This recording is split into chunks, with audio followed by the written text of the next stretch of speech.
다정한 남각정 다락방 TV입니다. 오늘도 저의 다락을 찾아주셔서 감사드리고요. 사연 시작해보도록 하겠습니다. 안녕하세요.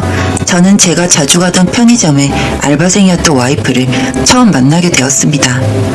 처음에는 그저 같은 학교 학생이기도 하고 제가 어린 마음에 이성에 대한 호기심도 있어서 와이프에게 번호를 물어봤었죠.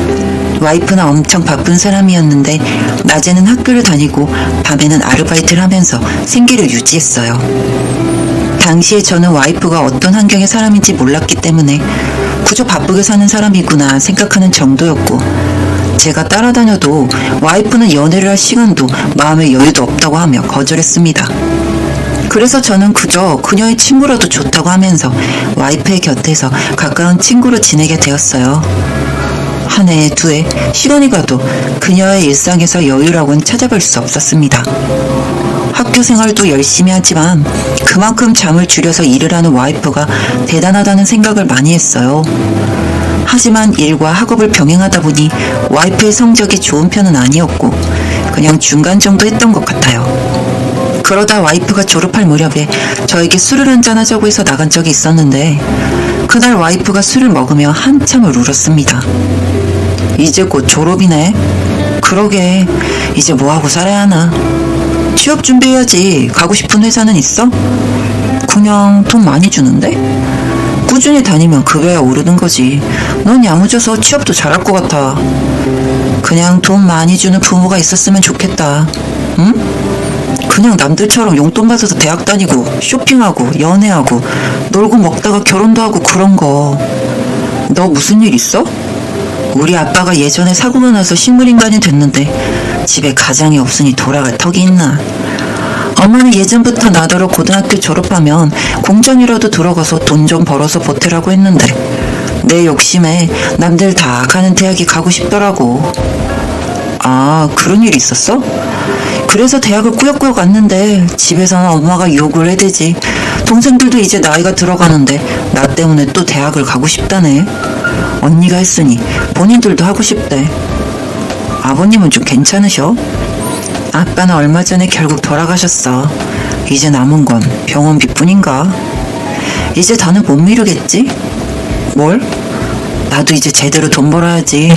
어디 대기업 하청 들어가면 그래도 돈이 좀 될 것 같아. 그렇게 저희 와이프는 20살 초반에 젊은 나이에 공장 생산직으로 일을 했습니다. 그렇게 2년 정도 일을 했고 저와 만나면서 연애를 하기 시작했습니다. 저희 와이프 그렇게 돈을 어려서부터 벌었지만 정작 본인에게 돈 쓰는 법을 모르는 그런 사람이었어요. 집에 월급은 꼬박꼬박 갖다 주면서도 본인이 필요한 옷이나 화장품, 옷 하나 본인 돈으로 사는 게 없고, 그나마도 동생들이 여동생들이고 체형도 비슷해서 동생들 물건을 가져다 몰래 쓰거나 입곤 했습니다. 그런 와이프의 모습이 싫어서 생일이나 기념일이 되면 꼭 옷이나 화장품, 그리고 그리 비싸지 않은 준명품 가방 같은 걸 선물했고, 사귀는 날들이 늘어갈수록 와이프가 입고 다니는 옷, 가방, 신발 전부 제가 선물해준 물건이더라고요. 그래서 그때 결혼을 생각하게 되었던 것 같아요. 지금처럼 집에 수저 한 벌 더 얻고 밥 한 그릇 더 퍼서 같이 밥 먹으면 그게 행복일 거라 생각했어요. 그렇게 와이프에게 프로포즈를 했고 와이프는 처음에는 거절하다가 제가 계속 설득을 하니 결혼에 승낙을 했습니다. 제가 와이프에게 결혼을 전제로 건 조건은 딱 하나였습니다. 와이프가 버는 돈 이외의 돈을 절대 시댁에 가져다 주지 않기. 딱 그거 하나였어요. 최대한 와이프의 지금 생활에서 마이너스가 안 나게 하고 싶었기 때문이죠. 그렇게 결혼을 결심하고 와이프네 집에 인사를 하러 갔습니다. 적막하고 조용했던 그날의 분위기가 아직도 생각나요. 장모님께서는 밥을 먹고 나서 디저트로 먹을 게 없으니 와이프에게 근처 마트에 가서 과일이라도 좀 사오라고 했습니다. 제가 가서 사오겠다고 했더니 저에게 할 말이 있다던 장모님. 혹시 우리 집안 이야기에 대해 좀 알고 나서 결혼을 하겠다는 건지 잘 모르겠지만 우리 딸 저한테 신랑이고 동생들한테 아빠 같은 딸이에요. 네, 오랫동안 곁에서 지켜보며 알고 있습니다. 그런데 갑자기 이렇게 결혼을 한다고 하니 내가 마음이 좀 적적하기도 하고 걱정도 돼요. 덜 서운하시도록 자주 찾아뵙고 하겠습니다. 사실 제가 돈을 벌고 있기도 하지만 딸아이가 벌어다주는 수입을 무시할 수 없고요. 아직 동생들 학교까지 가려면 쟤 결혼 안 돼요. 지금 당장 집에 세탁기도 고장이 나서 버리고 새로 사야 하는데 쟤가 없으면 우리 집 생활이 안 된다고요. 알아들으세요? 와이프를 보내고 장모님이 하신 말씀은 집에 돈이 궁하니 딸을 내줄 수 없다는 내용이었고 저는 결국 처가댁에 세탁기를 새 것으로 교체해주고 결혼을 했습니다. 결혼을 하기 전에는 그래도 안타깝게 여겨지던 처가댁이었는데 돈 때문에 와이프와의 결혼을 반대하는 부분에서 많이 놀랐고 그만큼 와이프가 안쓰러웠습니다. 결혼은 작게 했고 신혼집도 제가 살던 집에 침대와 몇 가지 가구만 바꾸고 함께 지내게 되었어요. 저는 가능하면 내부 인테리어라도 새로 하고 지내고 싶었는데 와이프는 그냥 자가의 집이라는 것만으로도 본인은 성공한 것이라며 행복했어요. 그런 와이프와의 결혼 생활은 모든 게 만족스러웠습니다. 사실 와이프가 버는 돈도 적지 않은 금액이었기 때문에 금전적으로 가끔 아깝다는 생각을 하기도 했지만 저는 제가 한 말에 책임을 지고 싶었어요. 그래서 와이프가 버는 돈은 처가댁에 드리던지 와이프가 쓰던지 신경을 쓰지 않았고 오롯이 제가 버는 돈만으로 생활을 했습니다. 그리고 저희는 아이를 계획하게 되었어요. 와이프는 임신을 하게 되면 아무래도 일을 쉬어야 하니 그런 부분에서 걱정을 하기도 했지만 저희 둘 다 아이를 원하고 있었기 때문에 나중 일은 나중에 생각을 하거나 아니면 제가 와이프가 복직할 때까지 어느 정도 충당할 생각까지 하고 이세를 위해 힘쓰고 있었습니다. 그리고 그 소식을 듣기라도 한 건지 오랜만에 장모님께 연락이 왔어요. 김서방, 이제 아기가 지려한다면서? 네, 저희 결혼한 지도 이제 좀 되었고 이제 준비해서 가져보려고 합니다. 그래요, 생각 잘했어요. 내가 보약 한 첩 지어서 보낼 테니 그거 먹으면서 해요. 용한 약방이래. 네? 그렇게까지 신경 안 써주셔도 되는데 감사합니다.